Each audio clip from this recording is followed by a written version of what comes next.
저희가 본문을 10장 23절에서 33절까지 정했지만 주된 말씀은 31절에서 33절까지에서 전하도록 하겠습니다. 같이 한번 다시 31절부터 33절 읽어볼까요? 읽습니다. 시작. 그런즉 너희가 먹든지 마시든지 무엇을 하든지 다 하나님의 영광을 위하여 하라.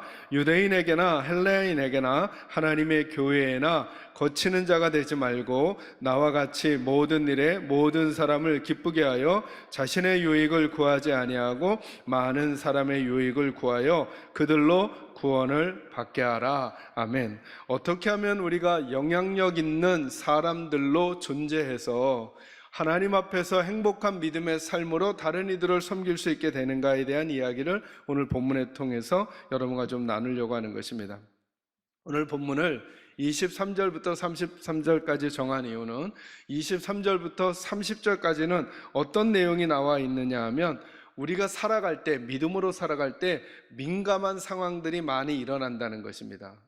그러니까 오늘 본문에서는 어떤 민감한 상황을 적어 놓았냐 하면 똑같은 일인데 이럴 수도 있고 이럴 수도 있는 상황을 말씀해 주시는 거예요. 만약에 어떤 이가 우리들을 초대해서 시장에서 파는 어떤 음식, 고기를 먹으라고, 음식을 먹으라고 하거든 뭐라고 말씀했냐 하면 사도 바울이 그 사람의 양심을 위해서 먹으라는 거예요, 그 음식을.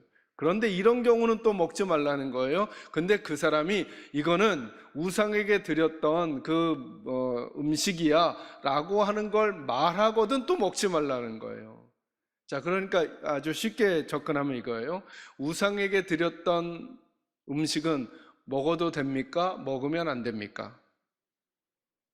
먹을 수도 있고 먹지 말아야 하기도 한다는 거예요. 이건 그 안에 몸통, 본질을 끄집어내면 이런 거죠. 아, 우리가 믿음으로 행동해야 되는 모든 상황들이 옳고 그름으로 무 자르듯이 잘라지지는 않는 거구나. 저 개인으로 보면 저를 여러분 생각하시면서 보세요. 제가 요 상황인 거예요. 어느 집에 갔더니 우상에게 제사 지낸 음식을 저한테 주는 거예요. 자, 그러면 이 말씀으로 따지면 먹으라는 거예요, 먹지 말라는 거예요? 먹으라는 거예요. 근데 그 사람이 주면서 의도적으로 말을 한다는 거예요. 목사님, 이거 우상한테 제물로 줬던 거예요 라고 하면 뭐 하지 말라는 거예요. 그러니까 똑같은 전대, 음식도 똑같이 우상에게 드렸던 것임에도 불구하고 어떤 건 먹어도 되고 어떤 건 먹어도 되지 않는다는 거잖아요. 그죠? 그러니까 이게 뭘 의미하는 걸까요? 아, 예수 믿고 믿음의 사람으로 살아가는 상황이, 그리고 예수 믿지 않는 분들을 대하는 그 상황들이 우리가 요럴 땐 요쪽으로만 해야 되는 거구나 라고 선명하게 잘라지지 않는 영역들이 매우 많다는 거예요. 다르게 표현하면 민감한 부분들이 많다는 거예요. 근데 이 부분을 잘 생각해 놓지 않으면 이럴 수 있다는 거죠. 예를 들어서 제가 그걸 먹었어요. 근데 우리 성도님들 중에는 먹지 말아야 한다고 생각하는 분들이 계실까요? 안 계실까요? 계시겠죠. 그분이 절 보고 저 목사님은 가짜 아니야? 라고 할 수도 있다는 거죠. 그런 민감한 상황에서 예수 믿는 사람들로서 예수 믿지 않는 사람들과 선한 영향력을 미치며 살아가려면 어떤 태도와 자세를 가지고 있어야만 그 사람을 잃지 않고 그들을 하나님 좋아하는 분들로 만들어갈 수 있겠는가의 고민이 여기 담겨져 있는 거라는 거예요. 그 바울이 말하는 거예요. 나는 고기를 먹어야 된다면 그 양심을 위해서 먹는 일도 내게 있을 거고, 먹지 않는 것이 그 사람을 살리는 일이 된다면 나는 고기를 먹지 않기도 하겠다라고 하는 것이잖아요. 그죠? 그러니까 이분에게는 고기를 먹느냐 안 먹느냐의 문제보다 뭐가 더 중요하다는 거예요? 그 사람이 더 중요하다는 거예요. 그 사람이. 그런데 많은 경우 저희들이 그 사람보다 그 일, 그 상태, 상황을 지켜내느라고 때로 사람을 힘들게 하고 낙심하게 하고 하나님에게서 멀어지게 만드는 것은 아닌가라고 하는 씨름을 해보라고 오늘 본문 말씀이 있는 거예요. 그래서 옳고 그름으로 따지기 어려운 상황 속에서의 지혜로운 선택을 해가야만 하나님께서 말씀하시는 진짜 전도 그리고 진짜 영향력이 나타날 수 있다라고 말씀해 주시는 거예요. 그래서 제가 말씀드렸잖아요. 담배를 아무리 끊으려도 끊지 못하시는 우리 서리 집사님들 혹은 안수 집사님들, 이것만 지켜주시면 되는 거예요. 저한테 들키지는 마셔야죠. 그러니까 예배당에 오셔서 절 피하시든지 아니면 인사라도 하실라 치시면 가글을 포함한 적어도 주일 오전에는 절대 그분을 손가락 사이에다 넣지 않고 깨끗한 로션을 바르고 오셔야 제가 눈치를 못 채거든요. 목사님 하고 달려오셨는데 냄새가 날 수도 있거든요. 그래서 또 오늘 이 말을 듣고 저를 슬슬 피하시면 제가 또 눈치를 채요. 네. 저는 그것보다 더 중요한 건 제가 그렇게 해서라도 여러분 한 분 한 분이 더 하나님을 사랑하고 하나님을 알아가고 하나님의 백성으로 구원받기를 원하는 마음을 가진 목사가 되었으면 좋겠다라고 하는 생각을 가지고 있는 거예요. 왜냐하면 여러분들 중에는 그 문제로 하나님 앞에서 무너지는 분들이 계실지 모르지만 저는 또 다른 문제로 하나님 앞에 무너질 때도 있거든요. 그죠? 그런 우리들이 옳고 그름으로만 상대방을 자꾸 잣대로 재게 되면 오늘 이 본문 말씀과는 다른 태도를 갖게 될 것이고, 그리고 우리들은 다른 이들에게 좋은 영향력을 미칠 수 없기 때문에 그래요.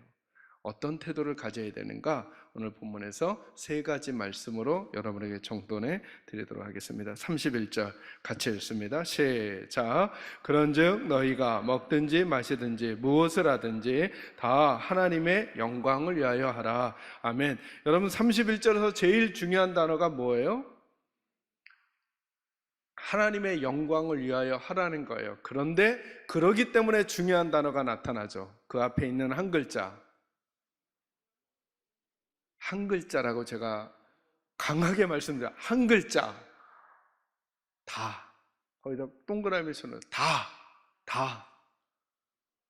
다 뭐를 위해서 하라고요? 하나님의 영광을 위해서 하라고요. 다. 따라합니다. 나의 일상이 사역지다. 다시 한번 나의 일상이 사역지다. 자, 여러분 이 다라는 게 뭘까요? 자, 여러분 우리가 예배를 드릴 때, 여러분 우리가 기도할 때, 여러분 우리가 교회 일을 할 때 누구의 영광을 위해서 하려고 했어요? 여러분의 영광을 위해서 하려고 하나요? 성가대 대답해 주세요. 여러분의 영광 때문에 성가대 하시나요? 하나님의 영광을 위해서 하시나요? 자, 이렇게 말하는 게 어렵지가 않아요. 그죠? 헌금위원, 안내위원, 설교하는 저, 예배에서 기도하시는 집사님, 권사님, 장로님 다 왜 그 일을 하십니까? 그러면 뭐라고 대답하는 게 훨씬 많을까요?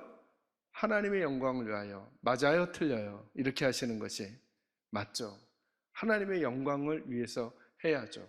근데 저와 여러분이 선한 영향력을 지닌 사람으로 살아가려면 오늘 성경이 이렇게 말하는 거예요. 그래, 그렇게 하듯이 앞으로는 어떻게 해요? 한 글자, 다 뭘 위해서 하라는 거예요. 그리고 그걸 설명해 주는 거예요. 먹든지 마시든지 무엇을 하든지. 그러니까 점검하라는 거예요. 내가 그렇게 한 이유가 하나님의 영광을 위해서 한 것인지 아니면 나 때문에 한 것인지, 내가 그렇게 하지 않으려는 이유가 하나님의 영광을 위해서 그런 건지 아니면 나를 위해서 그런 건지, 이거 조금 더 키우면요, 우리가 그렇게 하려는 이유가 우리 부서 때문인지 아니면 하나님의 영광을 위해서인지, 우리 부서가 그렇게 하지 않으려는 이유가 우리 부서 때문인지 아니면 우리 하나님의 영광을 위해서인지, 이거 점검되지 않으면요 어떤 일을 해도 어떤 일을 안 해도 하나님과는 관계없을 수 있다는 거예요. 그러면서도 포괄적으로 말씀해 주시는 거죠. 다 하나님의 영광을 위해서 하라고 하니까, 교회에서 찬양하는 거, 교회에서 안내하는 거, 교회에서 설교하는 거 말고도 나머지 일들도 다 뭐라는 거예요? 누구랑 관계가 있다는 거예요? 하나님과 관계가 있다는 거예요. 그래서 말씀드려요. 따라합니다. 나의 일상이 사역지다. 자, 여러분은 어떠셔요? 여러분의 사역을 잘하고 계셔요? 가정에서 남편으로서, 아내로서, 직장에서 선임으로서, 후임으로서, 직장에서 리더로서, 아니면 그 리더에게 일을 도와주고 서브해주는 사람으로서 여러분의 친구들에게서 어떤 모습을 보이고 있어요? 그러니까 우리 사랑하는 계산자일교 식구들은 이제 믿음의 관점을 가질 때 이런 씨름을 자꾸 하시는 거예요. 나는 교회 와서 내 좋은 모습 보여서 하나님께 점수 딴다가 아니라 어디가 내 진짜 사역지라는 거예요. 여러분의 일상이 진짜 사역지라는 거예요. 가정을 멋지게 만드세요.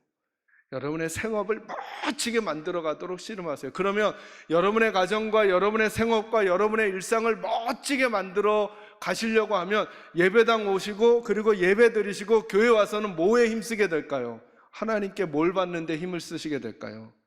은혜 받는데 힘을 쓰시게 돼요.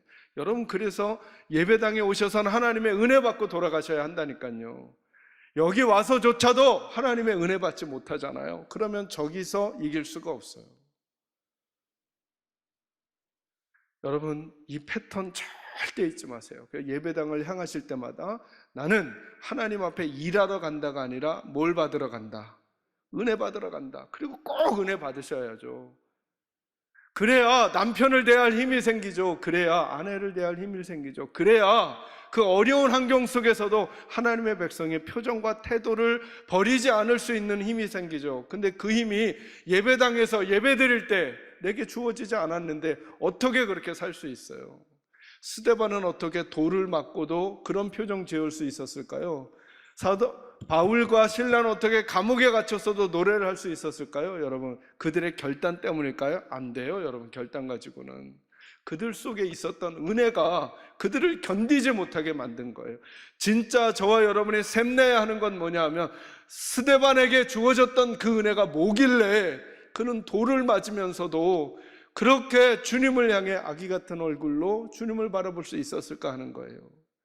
도대체 바울이 받았던 은혜는 뭐길래 그는 그렇게 감옥에 갇혀서도 노래할 수 있었냔 말이죠. 우린 작은 일만 와도 낙심이 되고 작은 일만 와도 무너지고 작은 일만 와도 때려칠까 이런 생각이 막 드는데 왜 그들은 그랬을까라고 하는 거예요. 이거 샘나지 않아요, 여러분? 이거 샘나지 않아요? 저는 우리 식구들이 그 은혜 받게 되기를 주의 이름으로 축원합니다.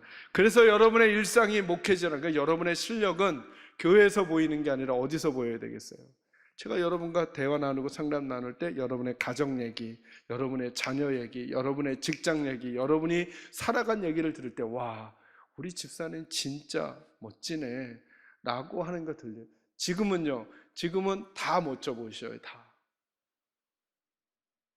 그런데 여러분의 일상도 그러냐고요. 이 고민을 저와 여러분 해야 돼요.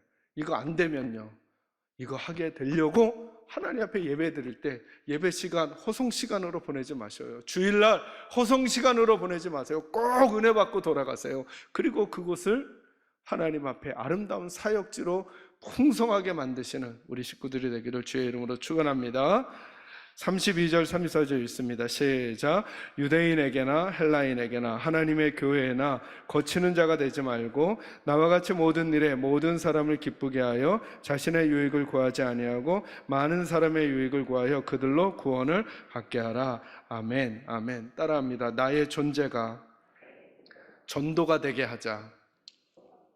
여러분 32절에 보니까 이렇게 말하죠. 유대인에게나 헬라인에게나 하나님의 교회에게나 뭐 하는 자가 되지 말라고요? 거치는 자가 되지 말래요. 이게 무슨 말이냐면 방해하는 방해돌 되지 말라는 거예요. 그걸 이게 성경에 돌 얘기가 많아요. 돌 얘기가. 그러니까 베드로 같은 경우는 반석이죠. 그죠? 그런데 또 하나님 예수님께서 베드로가 무슨 말을 할 때 너는 나를 걸려 넘어지게 하는 자다 이럴 때 여기 이 거치는 자예요. 그게 뭐냐면 길거리를 걸어가다가 돌불이 탁 걸리는 그 느낌 아시죠? 기분 어떠셔요? 하여튼 안 좋아요. 그죠? 이 탁 그래서 넘어지 그런 사람 되지 말라는 거예요. 방해가 되지 말라는 거예요. 근데 거기 보니까 뭐라 그러냐면 유대인에게나 헬라인에게나 하나님의 교회에게나 이걸 한 글자로 바꾸면 뭘까요? 다. 어찌하셨어요? 그죠? 다 그 태도를 가지고 있어야 된다는 거예요.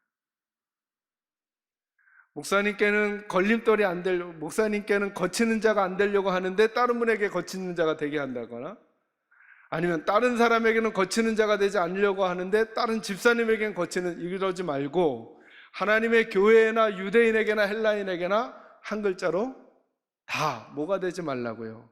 거치는 자가 되지 말라는 거예요.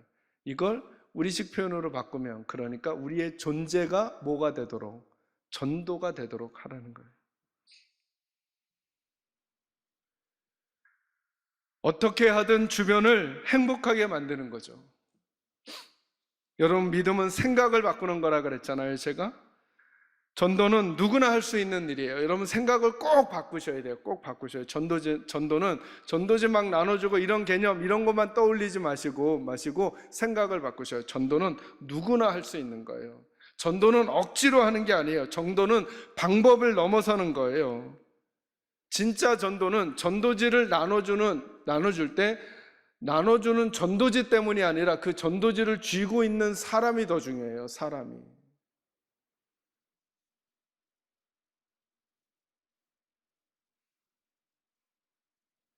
그래서 일상을 사는 나의 태도가 전도인 것이죠. 전에 청년부 사역을 하시던 목사님들이나 아니면 고등부 사역을 하시던 선생님들의 고민이 있었어요. 고등부까지는 자녀들이 잘 나오다가 청년부 올라가면 교회를 잘 안 나온다는 거예요. 여러 가지 이유가 있을 수 있죠. 그죠? 그 중에 많은 경우는 고등부 때까지는 누구의 압박에 의해서 교회를 나왔을까요?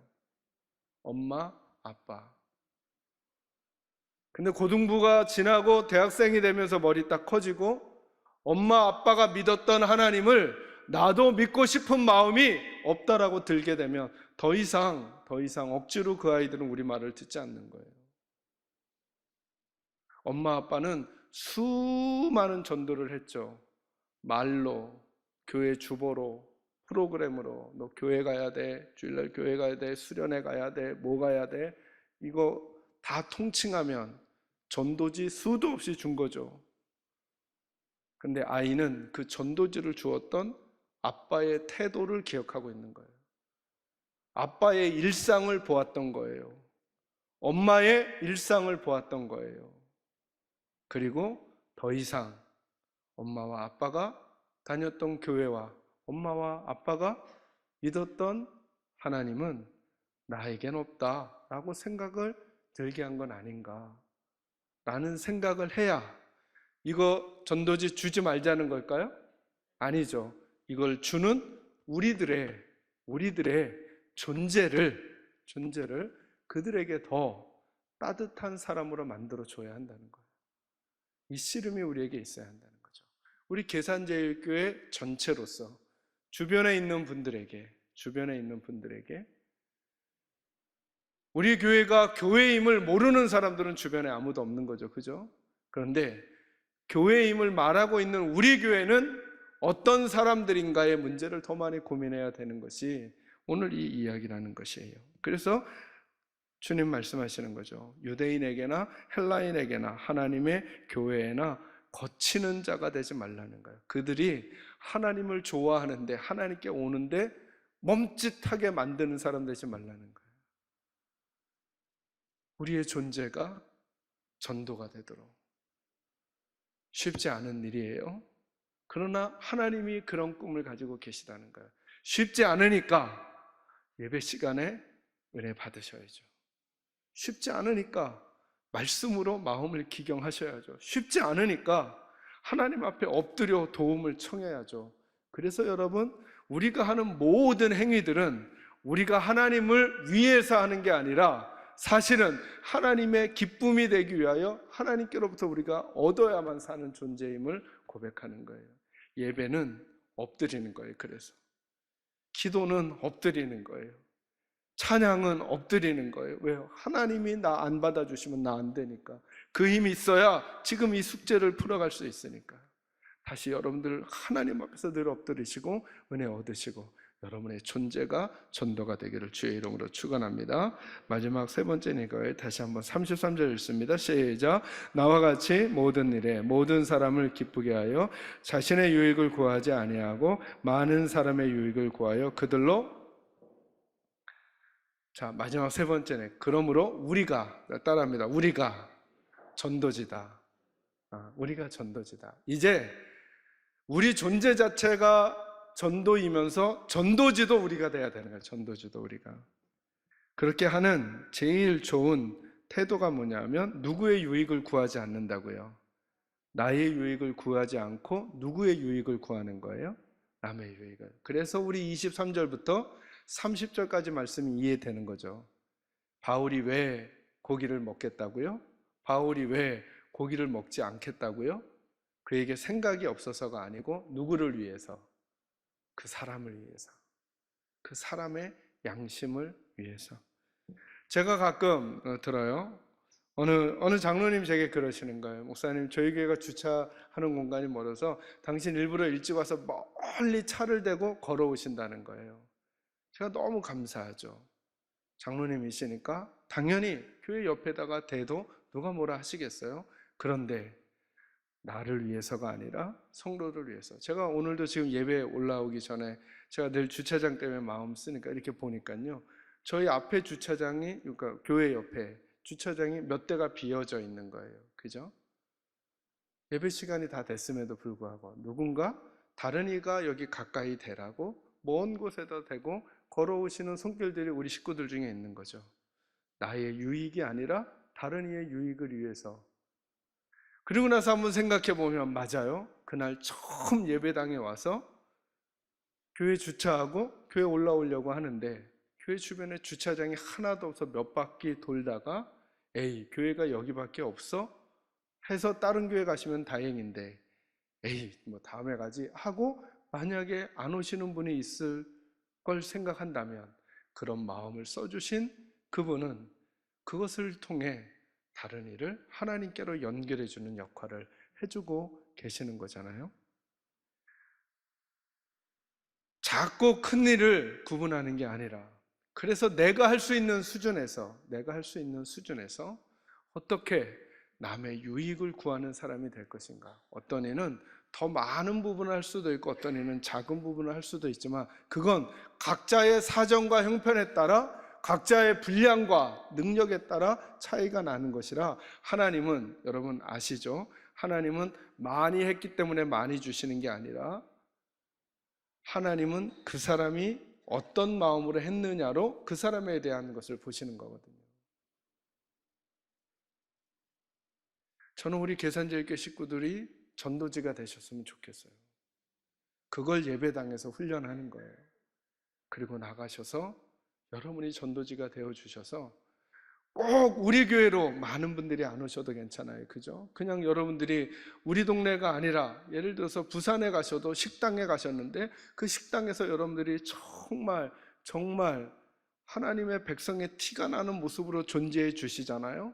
그럼 거기에서 일하시는 누군가는 그 모습에 참 하나님 믿는 사람들 좋네 하는 것 때문에 하나님에 대한 마음이 벽이 높았던 게 낮아질 수 있는 거잖아요. 그죠? 이게 자신이 없으시거든 식당 가시거나 그랬을 때 절 부를 때 과장님으로 불러주세요. 서로를 부르실 때 권사님, 집사님 하지 마시고 다르게 불러주세요.